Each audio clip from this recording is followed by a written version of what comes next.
কোথায় কি ঘটছে, রাজনৈতিক নাকি সামাজিক নাকি অন্যরকম অনবদ্য ঘটনা, এরকমই সব খবর জানতে হলে চোখ রাখুন এই নিউজ চ্যানেলে।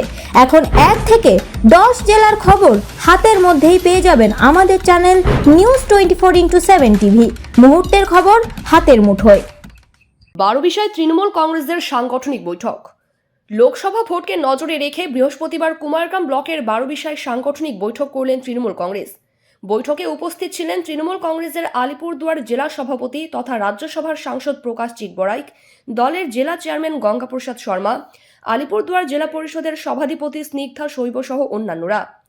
জানা গিয়েছে, এদিনের বৈঠকে দলের জেলা নেতৃত্ব, ব্লক সভাপতিগণ, জেলা পরিষদের সদস্যগণ, পঞ্চায়েত সমিতির সভাপতিগণ ছাড়াও দলের বিভিন্ন শাখা সংগঠনগুলির নেতৃত্বরা উপস্থিত ছিলেন।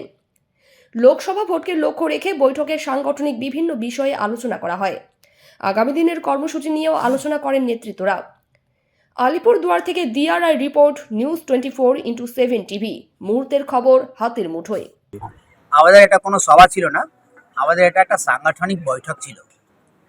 আগামী লোকসভা ইলেকশনকে কেন্দ্র করে আলিপুরদুয়ার জেলা তৃণমূল কংগ্রেসের যারা বরিষ্ঠ নেতৃত্ব আছেন, জেলা নেতৃত্ব, ব্লক সভাপতি, জেলা পরিষদের সদস্যগণ, পঞ্চায়েত সমিতি সভাপতি, তাদেরকে নিয়ে আমরা একটা গুরুত্বপূর্ণ বৈঠক, সাংগঠনিক আলোচনা ছিল। সেটা আজকে আমরা এখানে বারোবিশায় এই পার্শ্বনাথ ভবনে সেটা করলাম।